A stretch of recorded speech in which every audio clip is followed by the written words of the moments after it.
There are several things that are really bad for fungal infections, and they are darkness, moistness, and the absolute worst is sweatiness. So if you wash your skin and then you keep it real dry, that's generally going to improve something that's fungal in nature.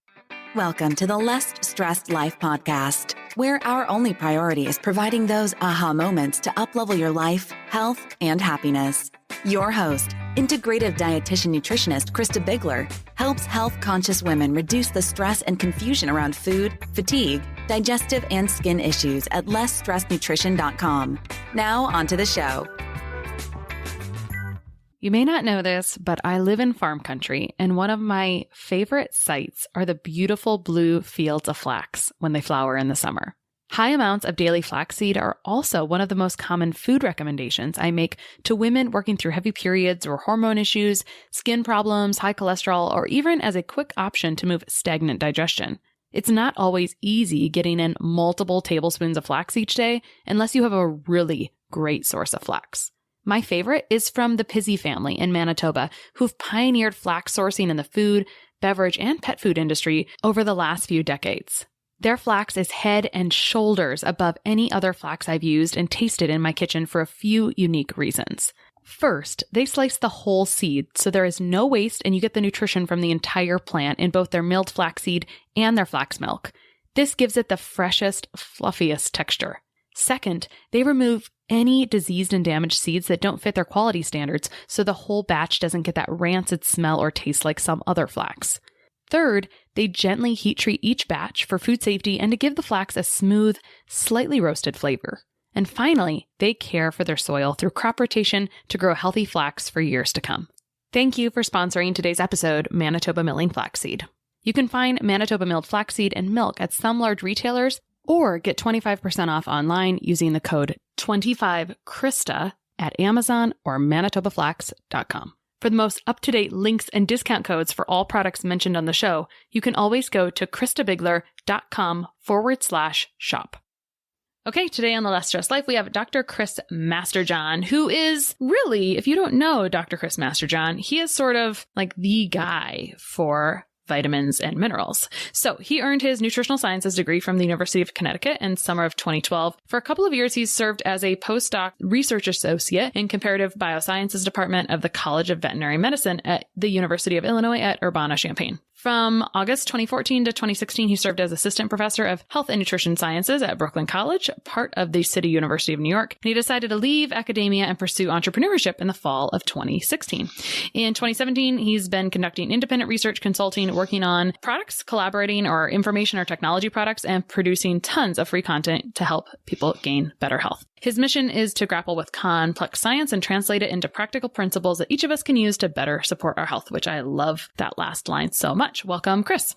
Thank you so much. It's great to be here. Yeah, so I had a professional crush on Chris's work when I first read his, which we're not talking a ton about today. There's a lot of health professionals that listen to this. And so he's got this lovely micronutrient cheat sheet. I mean, that any nerd would enjoy, but it kind of goes through, I actually have used it as a resource for a lot of things, but it goes through every nutrient and sources. And it's really clearly a labor of love. And it's been really awesome. So I've enjoyed him since then. And then Chris and I were both on an eczema summit recently, and he did a great job talking about nutrients related to skin issues. And so we want to chat about that. But first, we talked about your professional history a little bit. You gave us a nice little timeline in the bio, but let's talk about how you actually became a vitamins and minerals geek, because it's not like there's a lot of you around. So tell me about what happened and like why you decided to do exactly what you're doing and spread the information you're spreading. Yeah. Going back into my teenage years, a big influence was the way that I saw my mom work through her own condition of fibromyalgia. She went on a quite long health journey through various alternative healing modalities, and I just saw her completely transform what was chronic pain that was keeping her and me up every night into a largely pain-free life. So I was probably like 14 or 15 when I really started getting interested in health and nutrition, but I wouldn't say I was a vitamins and minerals geek at that time at all, really. I experimented with a number of diets, the zone diet, then I became a vegetarian and then a vegan. And then while I was a vegan, I did the soy zone diet, which is a vegan zone diet. And that whole journey was not all it was cracked up to be. I thought that I'd get healthier while I was a vegan, while I was also saving the environment and the animals, and I actually got really unhealthy. So there were anxiety disorders that were kind of modest nuisances to me leading up to that point that really got to the point where they were interfering with my life, where I was like afraid to eat most of my food. I was just basically, life was getting unlivable at that point. And I also went to the dentist and found that I needed 2 root canals and had over a dozen cavities. So basically my mental and physical health, especially my teeth and my anxiety, or my control over my anxiety, just basically fell apart while I was a vegan. And then I encountered the work of Weston Price. And Weston Price was a pioneer of nutritional anthropology who studied the traditional diets as they existed in parts of the world that were untouched by modern civilization. So hunter-gatherer tribes, traditional agriculturalists who had not industrialized. He basically traveled all over the world looking at these traditional diets, and then found what happened to those people when they transitioned into what he called the displacing foods of modern commerce: white flour, white sugar, canned goods, syrups and jams, and white rice, things like that, that were imported into these places. And basically, consistently, people went from very healthy in all aspects. His book was called Nutrition and Physical Degeneration. Basically, all the diseases that dominate modern society became common. And he was particularly interested in teeth because his background was dental research. And so he especially documented was how these people were basically free from tooth decay while they were eating their traditional diets, even though most of them didn't really have dental hygiene practices. And then they just had rampant tooth decay when they were eating modern diets. And he emphasized the importance of nutrients, and especially on fat-soluble vitamins, in protecting against tooth decay. So my interest at this time is just that I want to fix my teeth. That's why I started reading the book. But as I started implementing the principles that I learned from Weston Price around nutrient-dense animal foods, especially organ meats and shellfish, in addition to just regular animal foods like meat and eggs and dairy, as I started implementing these principles, I also saw my mental health just completely revolutionized. Like, I just felt like a completely new person. My anxiety disorders basically just disappeared. And it was a complete surprise to me. I didn't expect that. I wasn't trying to do that. But I felt like my life had turned around so powerfully that I had to pay it forward.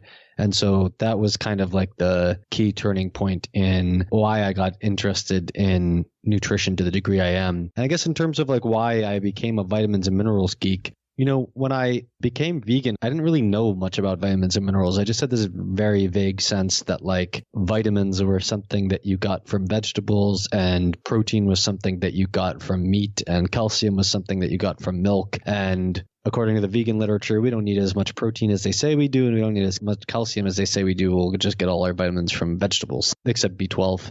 That was kind of like my very primitive understanding of nutrients. And so when I was understanding the value of nutrient-dense animal foods through the work of Weston Price, I was really thinking about vitamins and minerals in ways that I never had before. Like, actually, these shellfish are way higher in zinc and copper than, you know, any of the other foods I'm eating. Actually, this liver is way higher in vitamin A than any of the other foods that I'm eating. And so starting to think about why those foods were so important and kind of tease out what had happened to me and what I could learn from it to help other people is really what turned me into the vitamins and minerals geek that I am today.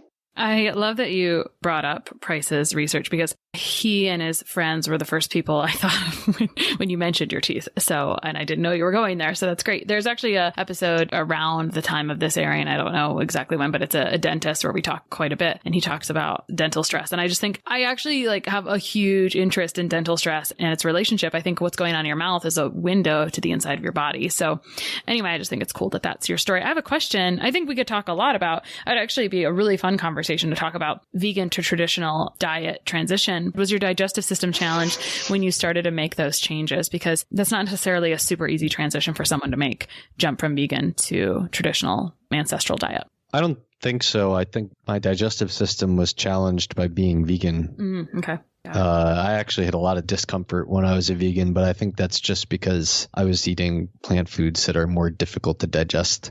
like most undigestible things are found in plants. Mm-hmm. Yeah. And so I think probably I had an improvement in my microbiome that was just a complete accident when I shifted to more animal foods. I'm sure you were very intrigued by your mental health change. Did you conclude that there was some very specifics? If you would pull out, like, what do you think were the main changes? Do you think it was fat-soluble nutrients? I'm just trying to decide which components do you think changed it the most? Yeah, I mean, I could spend an hour or two speculating, but I know our time is limited here. So what I'll say is I still don't know, and it's still kind of a mystery to me. And first of all, I'll say I didn't go into great detail here, but the degree of mental degeneration that I had at that point was pretty severe. And my memory is also very poor from that time period. I was vegan for about a year, and I was talking to my mom about a year ago about this, and she told me that she brought me into the emergency room because I demanded it for panic attacks that I was having like 6 or 7 times. And only through talking to her about it did I even remember like one example of that, but I still don't remember going in repeated times. So like I know 2 things. One is that vegetarianism and veganism are both consistently in the literature associated with an increased risk of psychiatric disorders, including anxiety, depression, and obsessive compulsive disorder.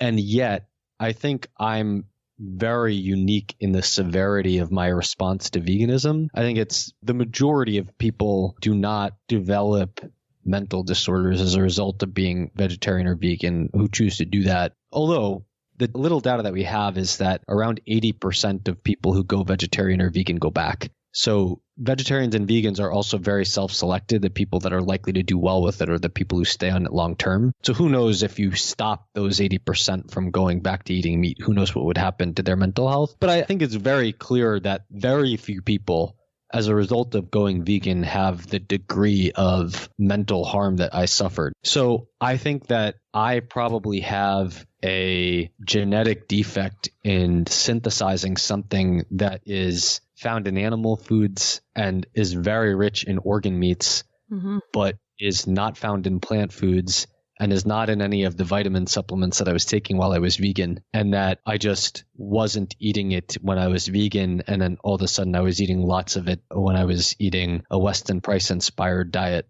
that had a pound of buffalo liver every week and so on. So, I mean, and to this day, I always feel better when I'm eating organ meats than when I'm not, even though I don't particularly like organ meats, and I honestly hate the taste of liver.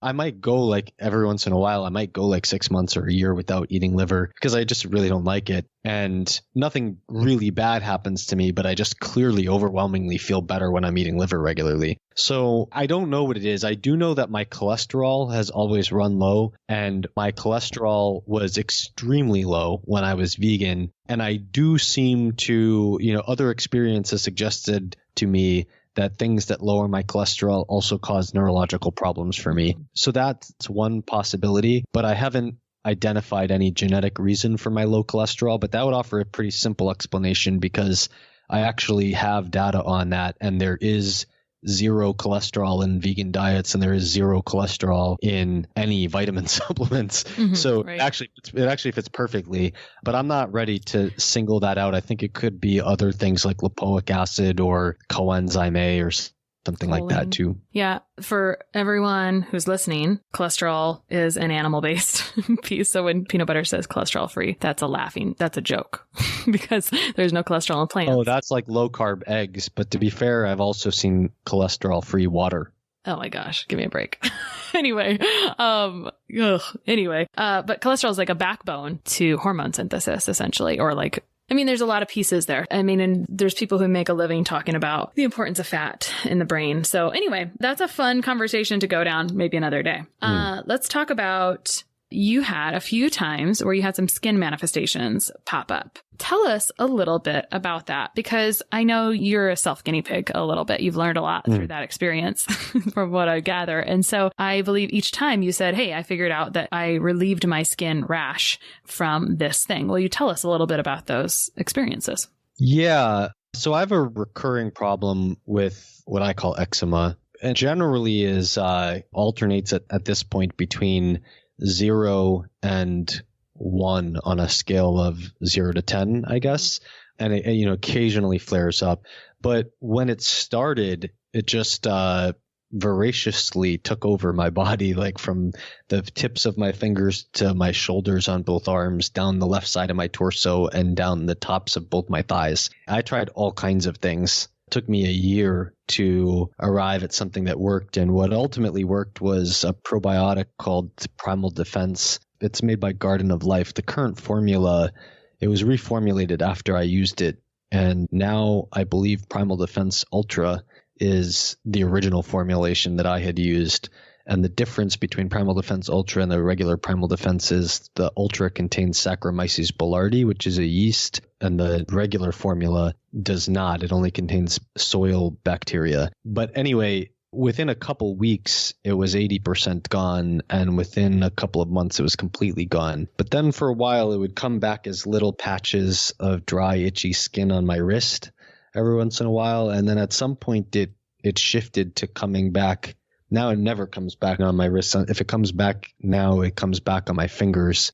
What's it look like on your fingers? And what did it look like when it was kind of more systemic and the S. boulardii helped? When it was at its worst, it was very red.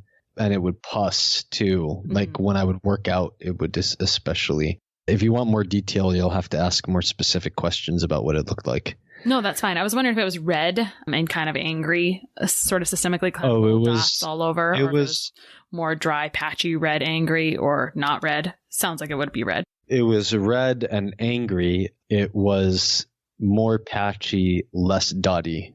Okay, got it. Not round circles either, right? No. Yeah, so it was kind of a gut thing, right? Because S. boulardii really helps when we've got a little fungal imbalance or that. But then it moved to your fingers. What did it look like on your fingers? Was it like pustules or like little sacs? You said it still pops up a little bit on your fingers sometimes? Yeah, a little bit. I'm not sure. So like when it's just creeping up a little bit, it's not that angry and it's like patchy, red, and dry. Mm-hmm. When did it all start? So interestingly, it actually started like after I transitioned to a Weston Price inspired diet, as all those other things that were much more severe resolved. That's when my skin flared up, interestingly enough. Yeah. To go back to your point, I mean, maybe that does represent my digestive system having trouble adjusting to that diet. It was shifting a bit. But I didn't experience that as digestive upset. Yeah. Isn't that annoying when there's gut issues and there's no digestive? I really prefer when skin correlates with digestive stuff, so I don't have to say this is a gut issue. But I mean, it doesn't necessarily mean it is, right? But a lot of nutrient things are related to gut, right? Because that's how we're going to digest things properly, right? So anyway, I'll let you speak. Yeah, that's true. Well, I just want to say that I don't actually think that I have one skin condition. I think I have like at least 2 and maybe 3 or 4, and that they tend to be comorbid. So I think it's very clear that when this gets really angry, it's fungal. And in fact, sometime years later, I also had a scalp condition where my scalp was just scaling really, really bad. And as it got worse and worse, it started to cross the line into my forehead. And I noticed at that time that I'd been kind of lax on my liver and cod liver oil intake.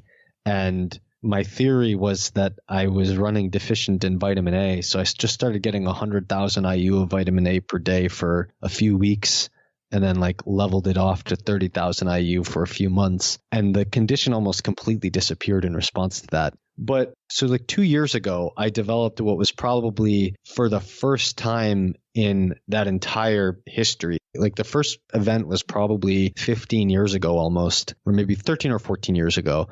And so 2 years ago, I developed a condition that was like voraciously taking over my body that was competitive with that first time. And I went in to see a dermatologist, and we were both convinced it was a fungal infection. And it responded really well to terbinafine, which is an antifungal, which also caused its own set of problems. It's a completely different story, but it worked very well against it. So the thing is, like, the reason that I believe it's not one thing, so there's like a component of it that I believe is more what I associate with classical eczema, which I associate with a defect in the skin barrier where the skin dries because the water is evaporating, which makes the skin in turn more vulnerable to secondary problems such as infection by otherwise relatively normal components of the skin microbiome. Mm-hmm. And that component of it is very sensitive to soap because the entire purpose of soap is to wash away lipids in sink water. Mm-hmm. There's no other purpose to soap, right? And so if the skin barrier is based in lipids, and if there's disruption to the lipids in your skin, they will wash out into the sink water when you wash your hands with soap or in the shower or whatever. Well, and of course you would think this if you have eczema on your hand, especially because like this becomes the vein of your existence, like every day when you're trying to wash your hands. I just have to mention that, like it becomes really obvious, right? I'm pretty sure that the main reason that I develop eczema around my hands and never on my face is because I've literally never washed my face with soap in my entire life. And I've washed my hands with soap like probably maybe millions of times, if not certainly tens of thousands, and probably tens or hundreds of thousands. I don't know. Anyway, and so in that classical eczema situation, I know that you could subtype the eczema much better than, actually I can't subtype it all. So I know that you could, I'm sure, critique what I'm calling classical eczema. But anyway, in that situation, washing the skin with soap will generally cause a much more severe defect in the skin barrier for about 90 minutes.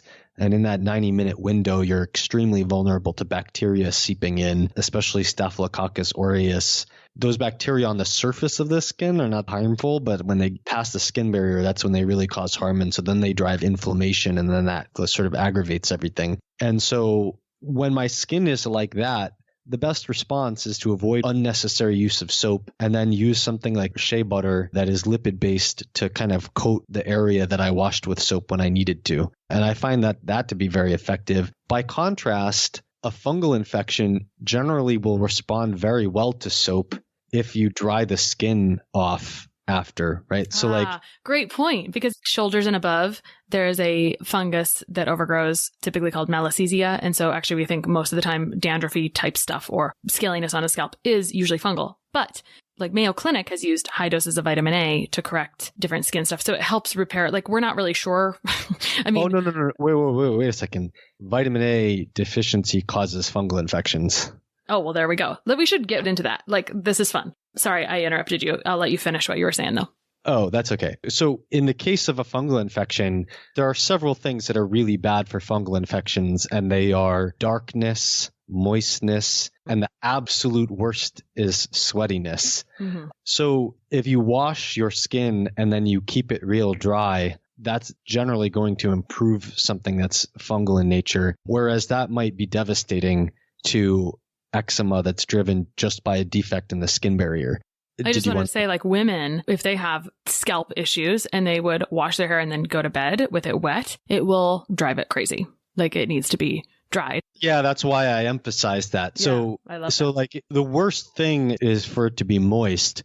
But if you're going to compare moist with water compared to moist with sweat, the sweat is like orders of magnitude worse, because sweat is full of buffers that facilitate microbial growth. So, like, I'm quite sure that if you took a cup of sweat, of human sweat, and you took a cup of water and you left them like on the table and just walked away for a couple of weeks, like, I think you would get much more microbial growth in the sweat than you would get in the water. But that's also true, like, if you just took some of the components of sweat. Like, I used to work waste, right?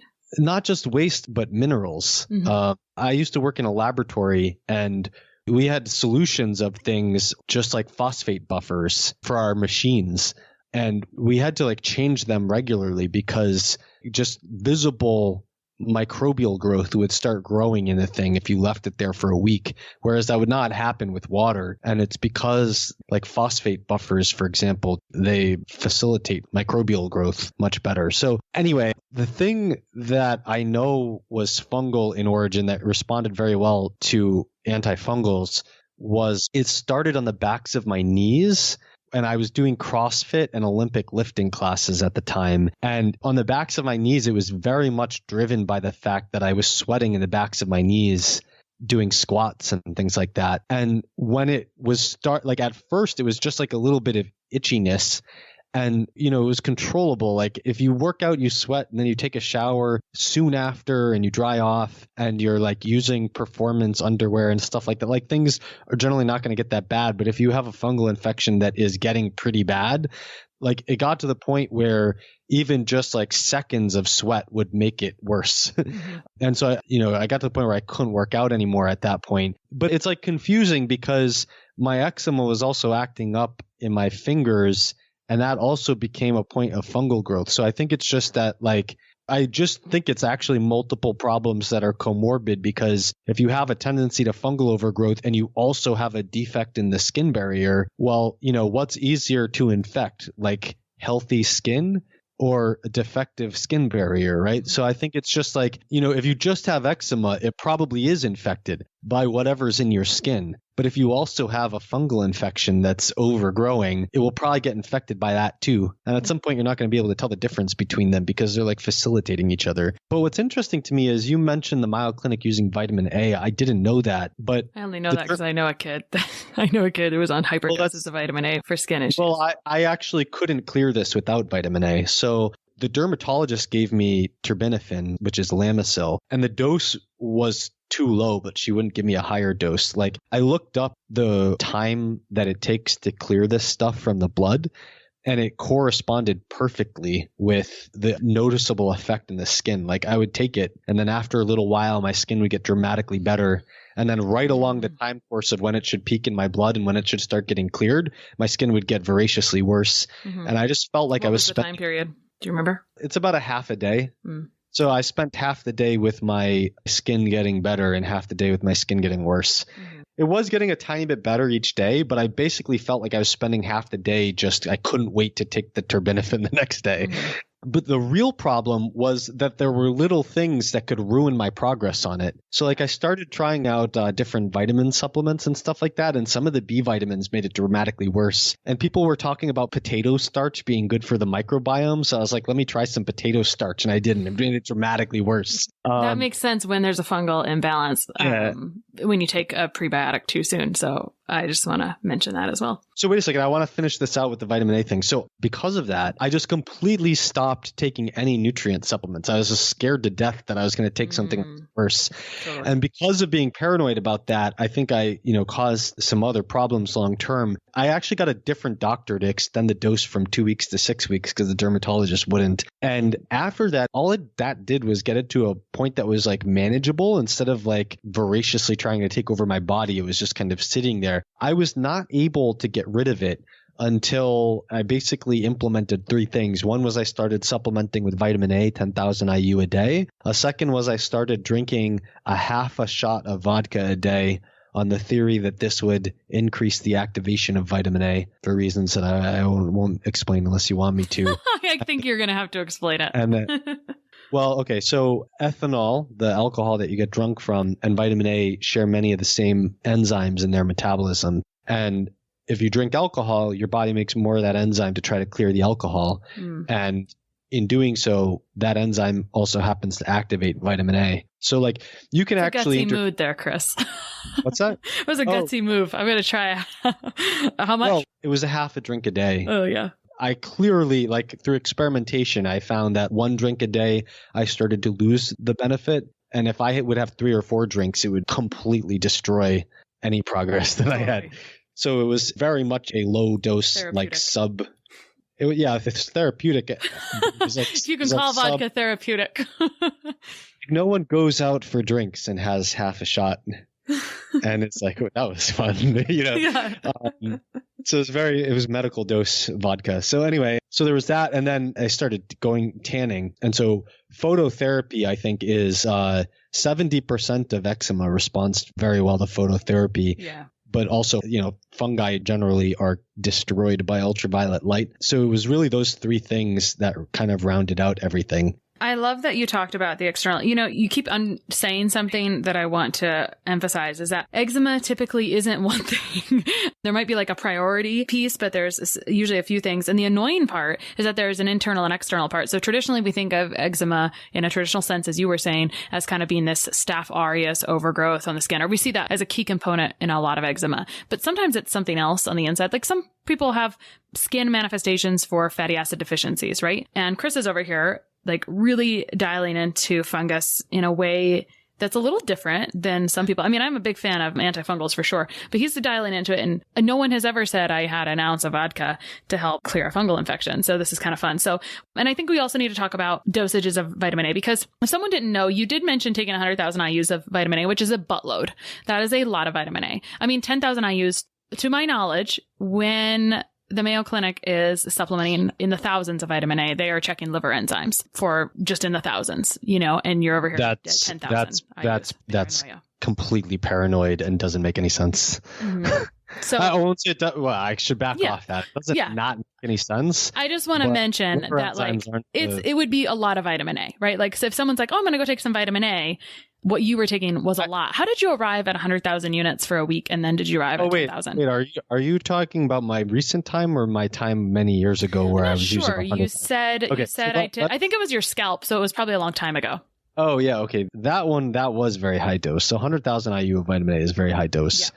More recently, I was using 10,000, which I think is more than is the average daily requirement, but it's not that high. Right.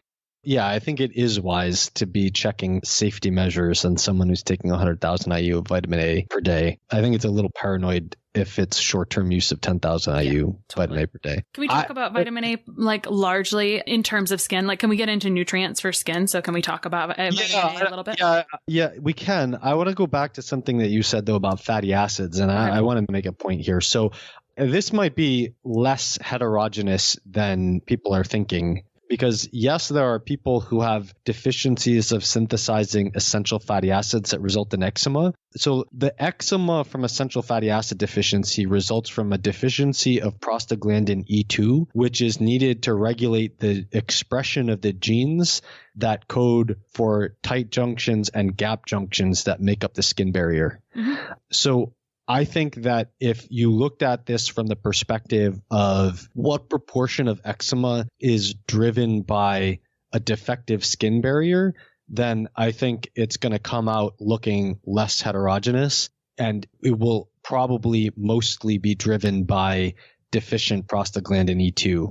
If you're looking at it from a more like ultimate cause perspective, like what ultimately led you to not have enough prostaglandin E2, I think it will be very heterogeneous. Whereas if you're looking at it from a more proximately mechanistic point, meaning more direct to the actual cause of like the step right before the defective skin barrier, my suspicion is you're going to find it much less variable that in general, the skin barrier is defective and it's from deficient prostaglandin E2. And to give you a very underappreciated point about how it can seem a lot more variable when you look at the ultimate cause. So if you look at riboflavin deficiency, biotin deficiency, B6 deficiency, and essential fatty acid deficiency, this is 4 deficiencies, right? They have very similar skin manifestations.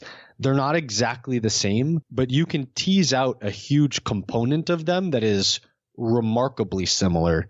In fact, the cutaneous manifestations of riboflavin and vitamin B6 deficiency are identical. And there's just not that as many descriptions of them in B6 deficiency. And the textbooks tend to gloss over it by just saying B6 deficiency results in skin manifestations that look like riboflavin deficiency. Well, why is that? Riboflavin is needed to derive the vitamin B6 found in plant foods and activate it into the form that we need in our bodies.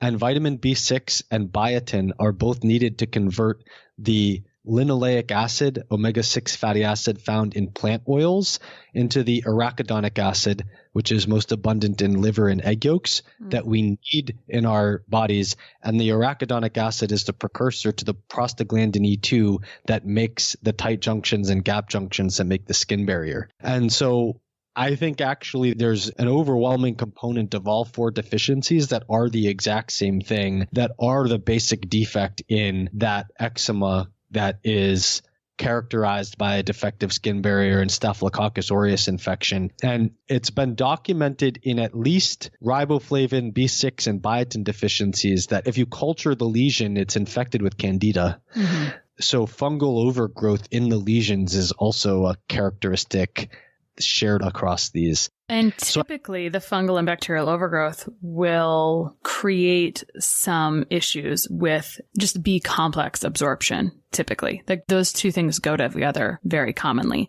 because other organisms need to eat or up. do you mean in the gut? Oh, I mean in the gut. You're talking about on the skin. I think if they're overgrowing in the gut for sure. And the thing is, like, if this is systemic, then I don't think they're happening. I don't think they're totally separate. I think what happens in the gut often happens. I mean, I think they are separate, but at the same time, I think your body is interconnected, right? So I think I agree with that. I mean, ultimately it depends on the cause, right? Like if for any of these deficiencies, the dietary deficiency, of course your gut's going to suffer that deficiency as well as your skin. Mm-hmm. If, sometimes it might be like topical insults where like, I do think the hands suffer from being constantly washed. Right. And they might be in a worse position than the gut. But yeah, I agree. I was actually, you had stated that before, and then you were talking about other disturbances to fatty acid status on the skin. And I was thinking just our environment could disrupt what's going on in our skin as well. So that's a great point to make, especially because the proteins that make the skin waterproof are the same proteins that prevent leaky gut in the gut. Mm-hmm. Yeah. Okay, so I want to recap. You were talking about B6 and biotin are needed to convert ALA, plant-based form, to arachidonic acid, which is the precursor to prostaglandin E2, which is... LA, linoleic acid. ALA is the omega-3. Linoleic acid to arachidonic acid. Yeah. Okay. Which then helps with prostaglandin E2 expression, essentially, which helps with tight gap junctions, essentially a good skin and inside barriers, like healthy tissue, essentially. Is that appropriate? You were talking as well about riboflavin and B6 being necessary to convert the B6 in plant foods to P5P, which is the animal form of B6. Do you want to talk about anything else about B6, biotin, any other B vitamins in relationship to skin issues? How about B5? Or pantothenic acid. I really like B5. Yeah, pantothenic acid has been studied mostly in respect to acne. So there's a number of studies using grams of pantothenic acid, which is a massive dose because the average person gets 5 milligrams. So a gram is 1,000 milligrams. So these studies are using several grams per day of pantothenic acid in teenagers combined with Dexpanthenol, which is a cream-soluble form of pantothenic acid that is, I've only been able to find it in wound healing creams, but you can get some of them on Amazon if you search for Dexpanthenol. But anyway, these were highly successful trials with acne, and that's mainly how it's been studied in that context. B5 is necessary to synthesize fatty acids and all these other components that are going to be parts of healthy skin. Mm-hmm. So we're kind of talking about B vitamins, and I think maybe we want to mention, we haven't really talked a ton about doses. You can't overdo really B vitamin doses because your body is going to excrete them. Whereas traditionally, we think we want to pay more attention to our doses of A, D, E, and K, or our fat soluble vitamins, which brings me back to vitamin A. So deficiency in vitamin A leaves this opportunity for fungal infections. What else do we want to talk about with vitamin A in relationship to its importance for skin healing before we lay that one to rest? Well, actually, I do want to say that there are some B vitamins that you can overdose on. So riboflavin and pantothenic acid have no known toxicity, but vitamin B6 does have a toxicity syndrome, and niacin has some adverse effects and its own toxicity syndrome as well. What is the high dose of B6? So the upper limit set by the Institute of Medicine is 100 milligrams based on the fact that they were unable to find any case reports showing toxicity below 500 milligrams a day, and they added a safety factor in case some people are more sensitive. You can find people on the internet that congregate in groups claiming that they suffered neurological problems from like 5 milligrams, but if that is a reaction, it's exceedingly rare. So I generally think it's safe to supplement with up to 100 milligrams of B6 per day, although I wouldn't go that high unless you need to. Mm-hmm. by, trial and error. So vitamin A and skin health. Classically, vitamin A deficiency involves hyperkeratosis. And so that's a buildup of keratin in the skin and basically can manifest as things that look like goosebumps or acne, but they're not. And they're actually bumps of skin created by just the buildup of the dead keratinized cells that are usually making up a very thin layer. But you were saying before about how viewing things outside our body as indicators of what's going on inside is a perfect example, because animal experiments show that actually all the surfaces inside the body do the same thing. So you basically get hyperkeratosis in the inner cavities of your body everywhere. And that's functionally very bad too, because you wind up wiping out the normal cellular structures there. And so particularly in mucous membranes, it's very harmful, because in mucous membranes, you wipe out the mucus producing cells and replace them with dry, dead keratinized cells. And so that's really bad in the eyes and the throat and things like that. But vitamin A more generally is just a critical part of the immune system. It's needed to support every aspect of the immune system, ranging from antibodies, T cells, to suppressing autoimmune activity. And its roles in skin health are going to be very diverse and go far beyond the classical hyperkeratosis. It's also going to be protecting against fungal infection, which I think is what was going on with me and what you were saying about the Mayo Clinic use. And it's also going to counteract any autoimmune conditions that might be affecting the skin and so on. And food-based sources of vitamin A include liver and what else? So vitamin A comes in two forms: retinol, which is found in animal foods, and carotenoids, which are found in plant foods. The retinol is what is needed to be in our bodies to prevent vitamin A deficiency. We can convert carotenoids into retinol, and so we get a portion of our vitamin A from plant foods. But the degree to which we were able to do that depends on genetics and many other factors. And so some of us are really bad at getting vitamin A from plant foods. If you're good at getting vitamin A from plant foods, you get them from richly colored red, orange, yellow, and green vegetables.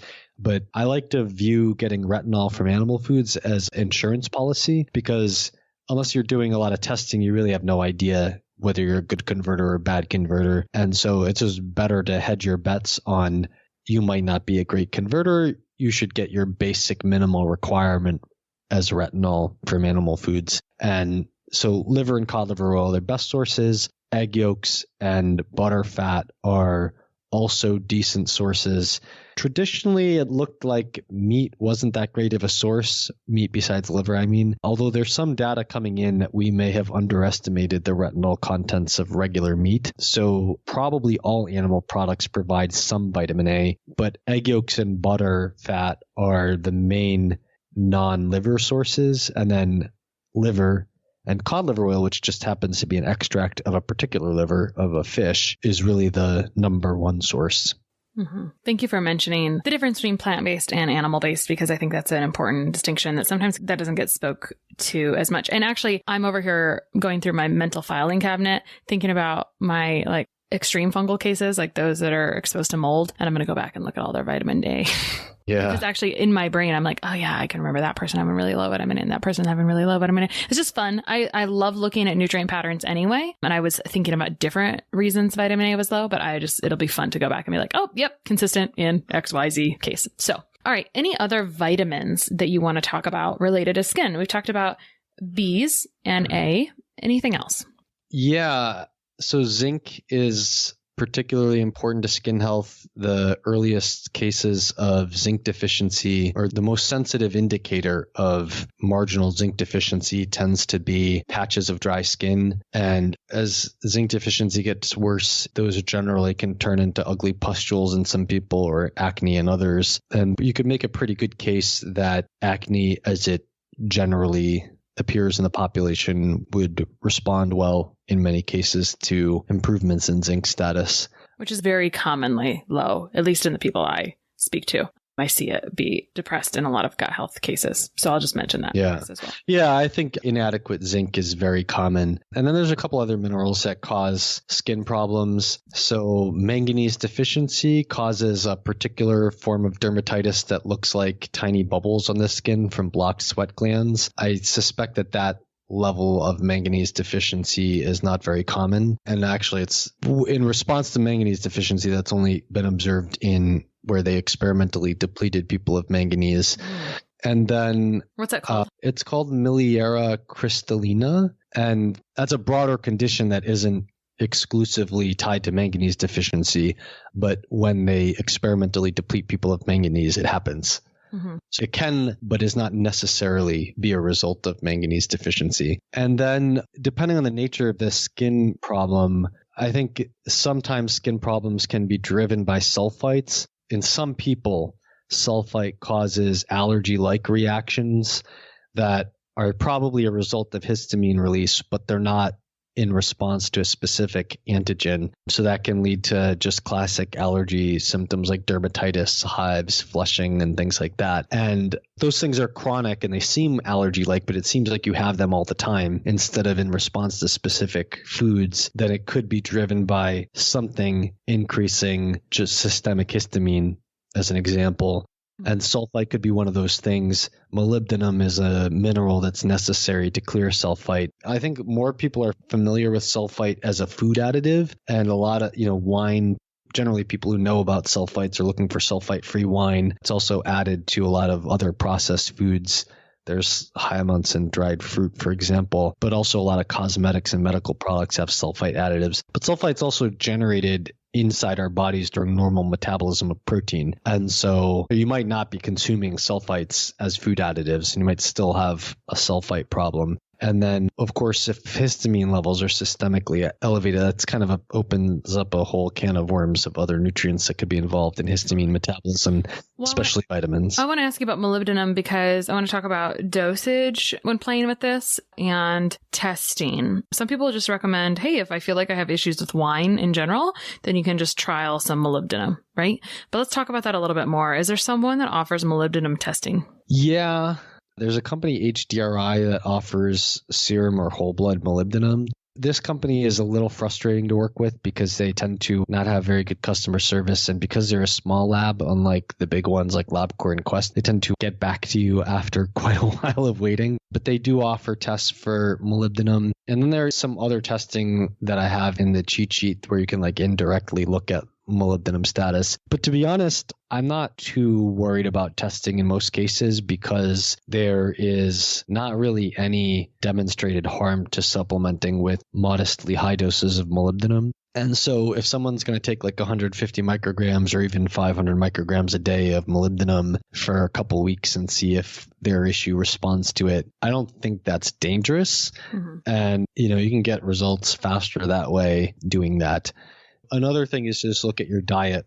So if you're not eating legumes, which are like lentils, peas, and beans, and if you're not eating liver, then you're probably not getting enough molybdenum. On top of that, if you're eating a lot of animal protein, you're probably increasing your needs for molybdenum. If you're on birth control, you're probably increasing your needs for molybdenum. If you're on hormone replacement therapy, you're probably increasing your needs for molybdenum. If you're consuming sulfites, you're probably increasing your needs for molybdenum. And so those are patterns that are fairly easy to deduce. Cool. All right. So we've talked about molybdenum. We've talked about assortment of B vitamins. We talked about vitamin A. We talked about zinc, which is common. Do we want to talk about vitamin D or choline or anything else? Yeah, vitamin D is important for protecting against psoriasis, although I think that phototherapy and sunlight are broader in their effects than just generating vitamin D. And there's actually vitamin D metabolites generated by degradation of vitamin D in the skin by ultraviolet light that are very important to protecting against psoriasis. So I think that makes a better case for getting sunlight and or phototherapy than it does for taking vitamin D. What was the other one you mentioned? Choline. Oh, choline. What have you seen tying choline to skin health? I've just seen choline being good for skin, liver, brain health. And I would say, and also choline helps clear histamine. So sometimes histamine is going to create skin issues, as you were just talking about. So I've seen it be really useful, actually. Oh, interesting. Through methylation? You think about the mechanisms all the time. I think about oh yeah, this works for this. And I see it work. So I just know choline has worked very nicely. I like phosphatidylcholine. Some of my colleagues like choline bitartrate. I like phosphatidylcholine. There's some stuff out there about choline being useful when there's fungal and mold overgrowth as well. So I'll use high doses sometimes in that case. But personally, through skin interesting. issues I and then didn't, with I other didn't know about clients- that. Yeah, I used to use choline all the time in kiddos, and it seemed to be really effective. I mean, sometimes I'll like use something for a while and then I'll try to limit the amount of stuff I'm using and then stop using it, you know? So I used to use it a lot. It felt like it worked really well. I'm also a little bit of a guinea pig. I like it quite a bit when I'm thinking about, like, I think it just is really nice even in like dry skin. So Yeah. Cool. yeah. All right. So I think you can go talk forever about a lot of topics, right? I mean, it's just hard. It's hard. And we kind of like to riff on a few things. I think we also talked about largely food-based sources for a lot of things as well. So I think we pretty much covered that. Are there any other nutrients that you think, hey, I've got a skin thing. What else do I want to look at? I mean, I think also it would be a good place to mention, is there anything that you think should be tested before you experiment? Well, that's a big question. That is a big question. We don't have to answer that one either because that's a lot of nutrients. Yeah, I mean, it's a very case-by-case basis. So like some of these nutrients have toxicity syndromes and some don't. Mm-hmm. And of the ones that we mentioned, probably the ones that are most important to do testing around would be vitamin A, vitamin D. What else did we talk about? We talked about B vitamins and zinc largely. Yeah, the molybdenum. Vitamins A and D are probably the most important to do testing around. Zinc, B6, and niacin. We didn't really talk about niacin, but niacin is one of the B vitamins that does have skin-related issues. But those are the other ones that do have some degree of safety issues that I would recommend testing around. But I don't think any of these really absolutely require testing before experimenting. It just depends what kind of experiment you're going to run, you know. So I think a lot of these have very safe doses that could be experimented with without testing. But certainly if you're going to do something like 100,000 IU of vitamin A per day for that should weeks, maybe be validated.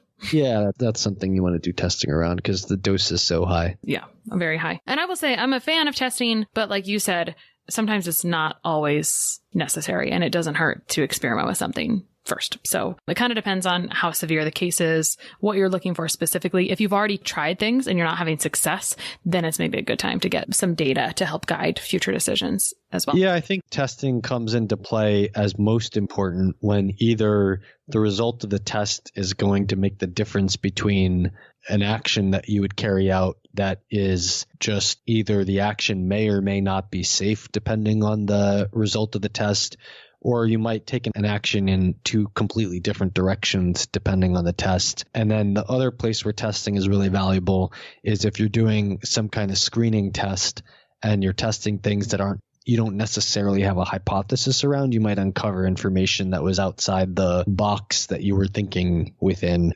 Sometimes, like, you know, even someone who's great at coming up at hypotheses, like I'm pretty good at figuring things out, but I might run a big lab panel that turns up something that I wasn't thinking about. So I might have had 7 hypotheses about what was going on, but the lab test turned up something that was totally different. And, you know, it's like if you're going to experiment with something, you're going to get faster results if you just do the experiment because the lab testing takes time. But if your lab testing is broad enough to catch things that you're not thinking about, then you might find something because the lab picked it up months before you would ever think of trying it. Sure.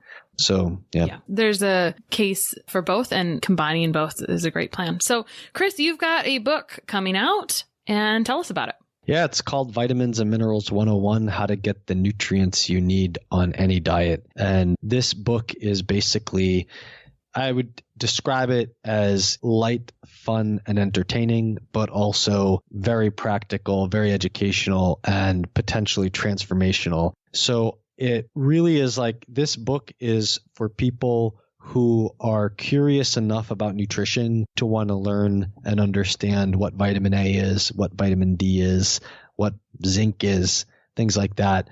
So it's definitely not for people who just want quick fixes to something. Like it's not for the person who says like, oh, my skin is bothering me. What do I do about it? And yet it is very practical. So there's a chapter on each nutrient that walks you through what is that nutrient? What does it do? Why is it important?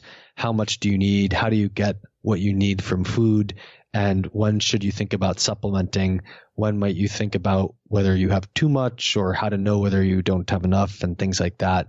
So if you're curious about the nutrients enough to want to learn about each one, then this is definitely a book that you would like. And it kind of ties everything together at the end by giving real practical advice about what to eat if you were trying to get all your nutrients from food, but then also breaks it down for people on different diets.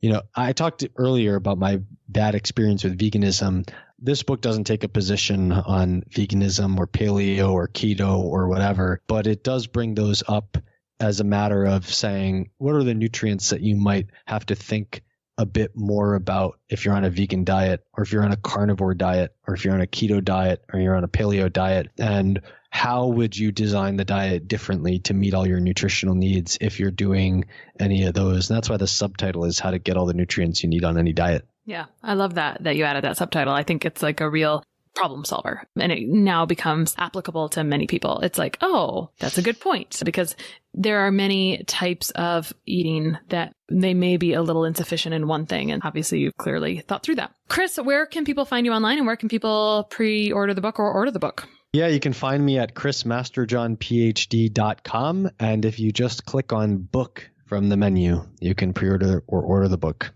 Awesome. Thank you. Will it be on Amazon when this comes out, or will it still be on chrismasterjohnphd.com, or don't you know yet? It will be on Amazon, and this will come out around the time it will probably be available on Amazon. Cool. Great. Thanks so much for coming on today and riffing about skin nutrients and conditions with me. Thank you for having me on. It was great. One of the best gifts you could give us at the Less Stress Life is your feedback. We are paid in podcast reviews. If you enjoyed this or any other episode, please leave us a review. In the iTunes store or from your podcast app, just search for Less Stress Life as if you're not already subscribed. Click on the banana face image, scroll to the bottom where it shows the text of other reviews, and write a review. While you're there, hey, make sure you hit subscribe. For Android or Stitcher users, you gotta go to the desktop site and search for Less Stress Life, and then scroll down to leave a review. Stitcher doesn't load Apple reviews on their site, so if you want, you can leave a review in both places. Your feedback means a lot to the success of the show. Thanks so much for taking the time to do that. You rock.